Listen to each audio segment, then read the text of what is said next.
बिस्मिल्लाहिर्रहमानिर्रहीम अस्सलाम वालेकुम। अच्छा, तो आज मैथ्स 10th की एक्सरसाइज है 7.2। इसमें हमने लास्ट क्लास में सीखा था L is equal to R theta. L क्या था? आर्क लेंथ थी और R रेडियस था और थीटा आपके पास एंगल था। तो उसको लेकर हमने कुछ क्वेश्चंस को डिस्कस करना है आज।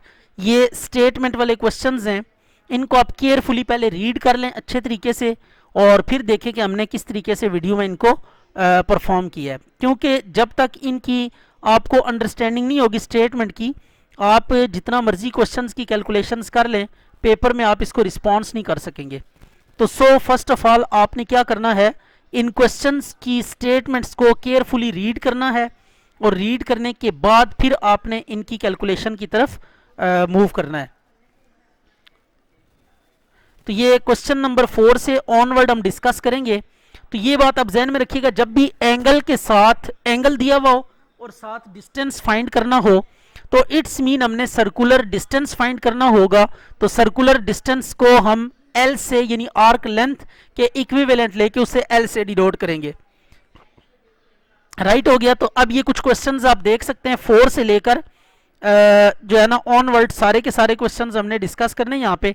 तो दो तरह की यहाँ पे क्वेश्चंस हैं, एक आपके पास L is equal to R theta वाले यानी आर्क लेंथ रेडियस और एंगल किससे रिलेटेड है, और दूसरी जो टाइप है वो आपके पास है एरिया ऑफ सेक्टर।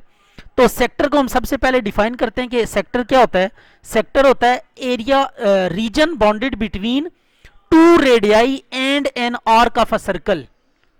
ठीक है, ये देखें दो रेडियाई हैं और ये आर्क है। इन आर्क और रेडियाई के बीच का जो रीजन है, इस रीजन को, इस प्लेन रीजन को हम क्या कहेंगे? सेक्टर कहेंगे। तो सेक्टर का एरिया का फार्मूला आपने याद करना है कि अगर रेडियस आपको गिवन हो और सेंटर पे बनने वाला एंगल गिवन हो जो आर्क के ऑपोजिट है, तो एट दैट केस सेक्टर का एरिया आप यूज करेंगे 1/2 r square theta. 1/2 r square theta और theta must be in radian. तो अब ये क्वेश्चंस केयरफुली पढ़ें और उसके बाद आप देखते हैं कि इनका सोल्यूशन हमने कैसे परफॉर्म किया है। इक्वल टू आर थीटा, इसमें एल क्या है? आर्क लेंथ है, आर रेडियस है सर्कल का और थीटा। अच्छा, तो ये L is equal to R theta. L आपके पास क्या है? आर्क लेंथ है, आर रेडियस ऑफ सर्कल है और थीटा सेंट्रल एंगल है, यानी सर्कल के सेंटर पे जो एंगल बन रहा है वो है। अब आपको कुछ चीजें दी हुई हैं, आर दिया हुआ है, एल आपने फाइंड करना है, थीटा दिया हुआ है। तो इस फार्मूले के लिए आपको बताया था कि theta must be in radian, तो यहाँ पे थीटा रेडियन में, तो सो इट्स ओके। तो आप सॉल्यूशन स्टार्ट कर सकते हैं। L is equal to R theta, L find करना है, आर की वैल्यू 12 और थीटा आपके पास है 1.5। तो इनको मल्टीप्लाई करेंगे, तो मल्टीप्लाई करें इनको, कितना आएगा? 12 और 18 आ जाएगा आई थिंक सो। ये आप कैलकुलेशंस चेक कर लीजिएगा। ये मल्टीप्लाई करेंगे तो जो यूनिट आर की होगी वही यूनिट एल की भी होगी। अच्छा, अब यहाँ पे देखिए आर दिया हुआ है 10 मीटर, थीटा दिया हुआ है 3.5 रेवोल्यूशंस। अब रेवोल्यूशन का क्या मतलब है? This is new terminology. और यहाँ पे एल सर्कल के अलाउंग जितना भी डिस्टेंस होगा उसको हम आर्क लेंथ से डिनोट करेंगे, एल से डिनोट करेंगे। अब ये कह रहा है 3.5 रेवोल्यूशंस। तो एक रेवोल्यूशन आपने ये बात याद रखनी कि 2 पाई रेडियन के इक्वल होता है। राइट हो गया। आपको मैंने ये बात बताई भी है कि जब कभी भी ये फार्मूला यूज करेंगे L is equal to R theta वाला, तो इसके लिए कंडीशन क्या होती है? Theta must be in radian. तो ये अब आपने एक बात याद रखनी है, ये बहुत ज्यादा यूज हो सकती है आगे आने वाले मैथमेटिक्स में या फिजिक्स में। 1 रेवोल्यूशन ये 2 पाई रेडियन के इक्वल होता है, या 1 साइकिल भी इसको कहते हैं, 2 पाई रेडियन। 1 रोटेशन, तो ये डिफरेंट नाम, ये रेवोल्यूशन लिखा हुआ हो, साइकिल लिखा हुआ हो या रोटेशंस लिखा हुआ हो, तो ये 2 पाई से इसको रिप्लेस करेंगे 2 पाई रेडियन से। तो अब ये आ जाएगा, इसको मल्टीप्लाई करें, 7 पाई रेडियन आ गया, ये थीटा आ गया। अब L is equal to R theta, L हमने फाइंड करना है, R 10 है, ये 7 पाई। अब वैल्यू सब्स्टिट्यूट करेंगे, 10 मल्टीप्लाई 7 इंटू 3.141। इस सारे को मल्टीप्लाई करें तो आपके पास क्या आ जाएगा? रिक्वायर्ड रिजल्ट आ जाएगा। ये करके देख लीजिएगा और ये जो आंसर आएगा ये मीटर्स में आएगा। जो भी आंसर लिखेंगे यहाँ पे जो आर की यूनिट होगी वही आपके पास एल की भी यूनिट होगी। अच्छा, इस क्वेश्चन में देखें आपके पास एंगल दिया हुआ है theta is equal to 84 degrees दिया हुआ है, एल फाइंड करना है, आर गिवन है। यहाँ पे फिर L is equal to R theta वाला फार्मूला यूज करना है, but theta must be in radian. तो सो इसको रेडियन में कन्वर्ट करने के लिए क्या करेंगे, पाई बाय 180 से मल्टीप्लाई करेंगे, तो ये थीटा आ जाएगा आपके पास 42, बल्कि इसको ऐसे करें 4 से कटिंग करें, 21 पाई बाय 45 रेडियन, ये आ गया। अब फार्मूला यूज करेंगे, L is equal to R theta, R के सामने आर की वैल्यू 12, थीटा के सामने थीटा की वैल्यू 21 और ये पाई बाय 45, तो ये आपके पास कुल वैल्यू आ गई। अब आपने करना कुछ यूं है, L is equal to 12 multiply 21 multiply 3.141 divided by 45। इस सारे को सॉल्व करें तो यूनिट सेंटीमीटर्स में है, तो यहाँ पे आप क्या लिखेंगे, सेंटीमीटर्स में इसकी यूनिट लिख देंगे।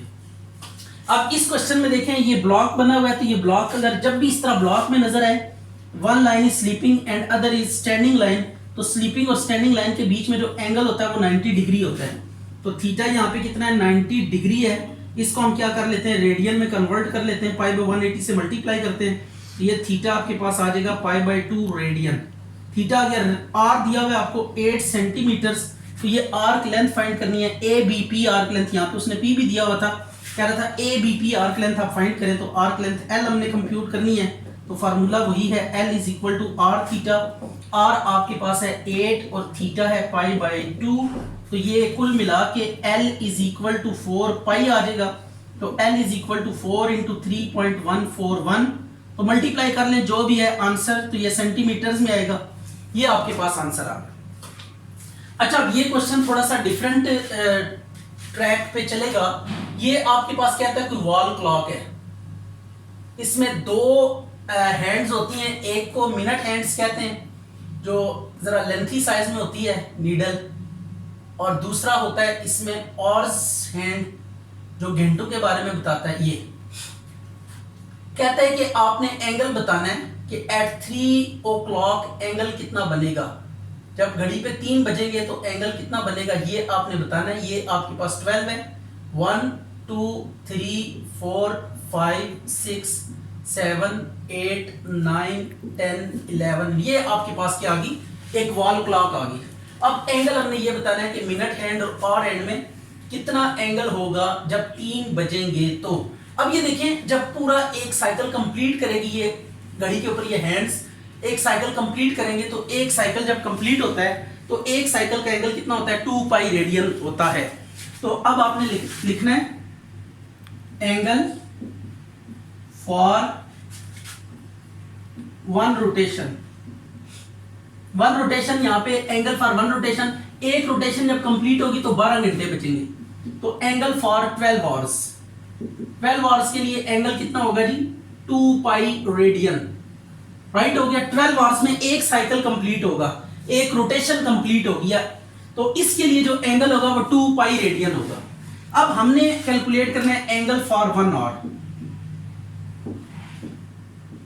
एंगल फॉर 1 आवर, एक घंटे के लिए एंगल, तो 12 को इधर आके डिवाइड कर देंगे, ये आ जाएगा पाई बाय 6 रेडियन, ये एक घंटे के लिए एंगल आ गया। अब एंगल एट 3 o'clock,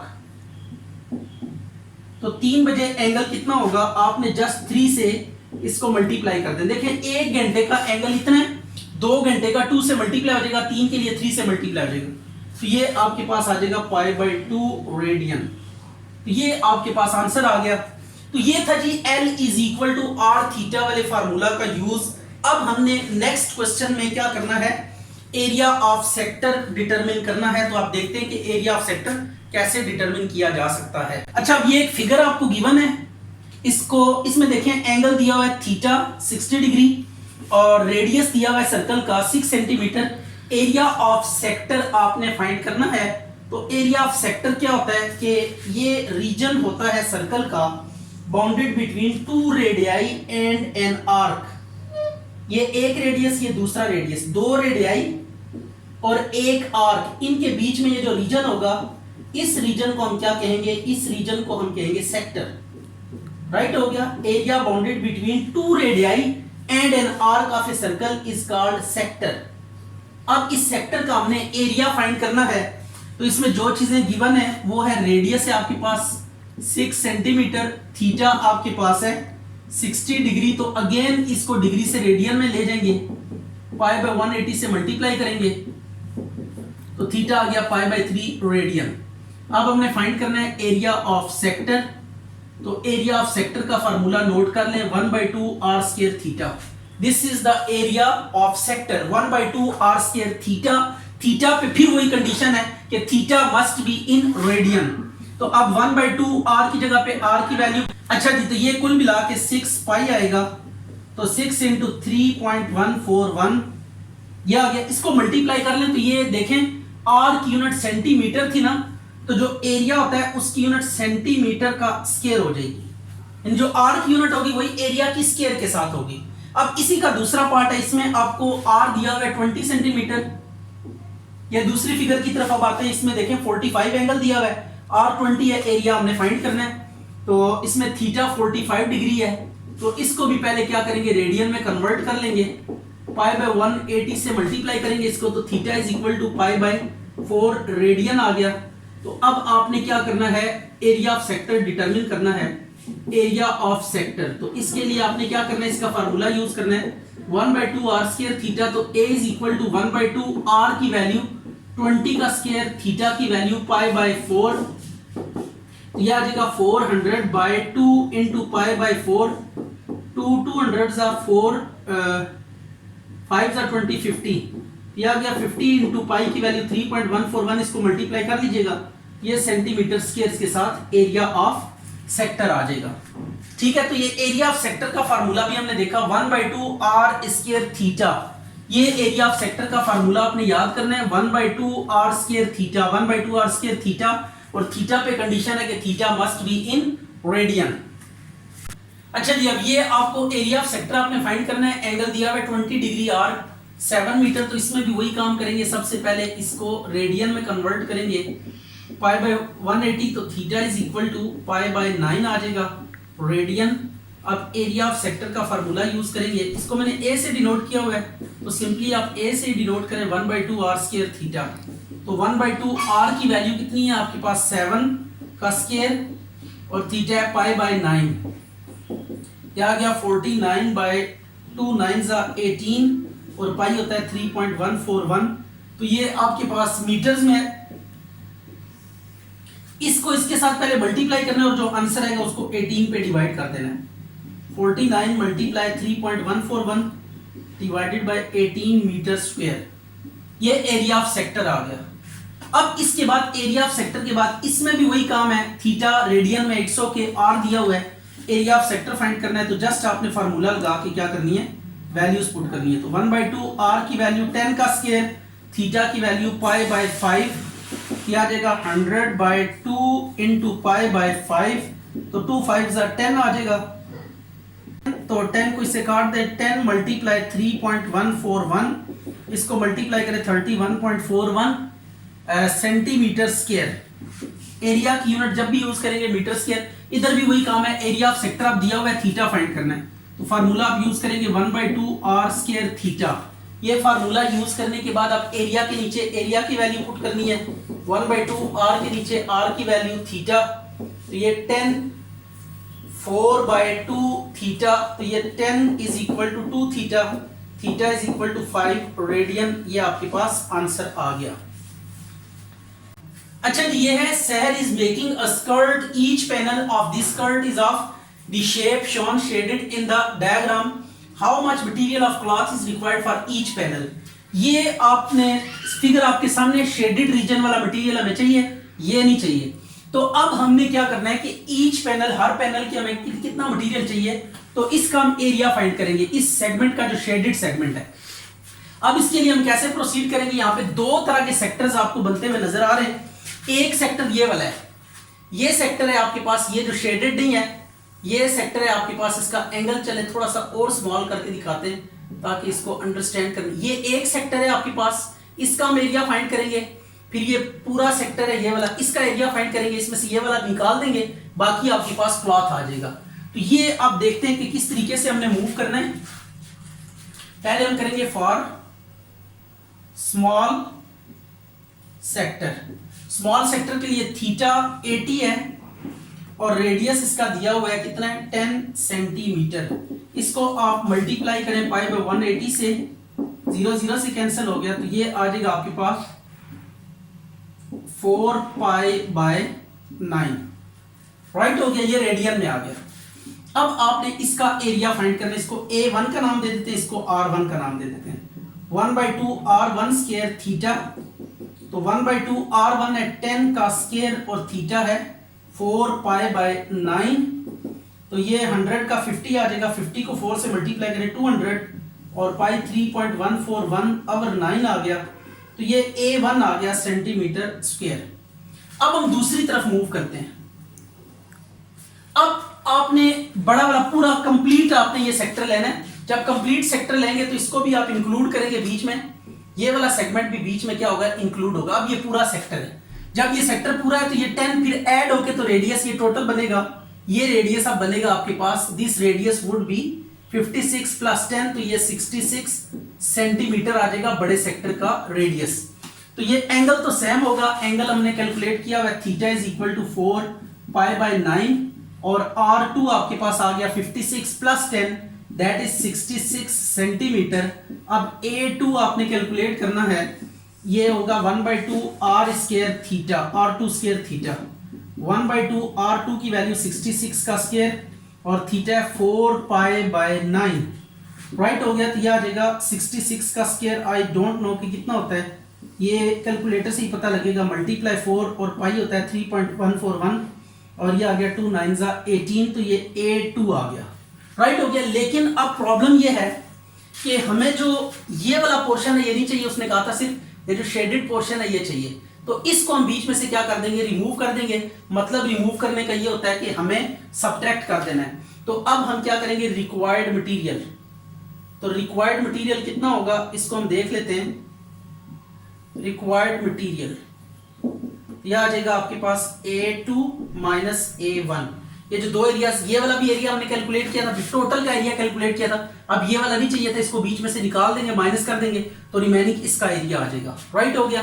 तो ये आपके पास पूरे का पूरा प्रॉब्लम था जिसको आपने देखा, इस पोर्शन का एरिया हमने डिटरमिन किया, फिर पूरे का एरिया हमने कैलकुलेट किया, क्योंकि इसको अगर हम देखें तो ये सेक्टर नहीं है तो इसका एरिया हम नहीं निकाल सकते, तो ये कंप्लीट को लेंगे तो तब आप एरिया निकाल सकते हैं। तो इस तरीके से हमने इसका एरिया फाइंड किया, फिर टोटल का किया, टोटल में से ये वाला एक्सक्लूड कर देंगे तो बाकी रिमेनिंग एरिया आ जाएगा और वही हमारा रिक्वायर्ड एरिया है। अच्छा जी, ये अब हमने कैलकुलेशन की है, A2 की वैल्यू इतनी आई है और अच्छा जी ये A1 की वैल्यू आ गई है, A2 की वैल्यू आ गई, तो रिक्वायर्ड एरिया हमने माइनस करके ये A2 के नीचे A2 की वैल्यू A1 के नीचे A1 की वैल्यू पुट की, सिंपलीफाई करके यहाँ पे आपने यूनिट यूज करनी है सेंटीमीटर का स्क्वायर।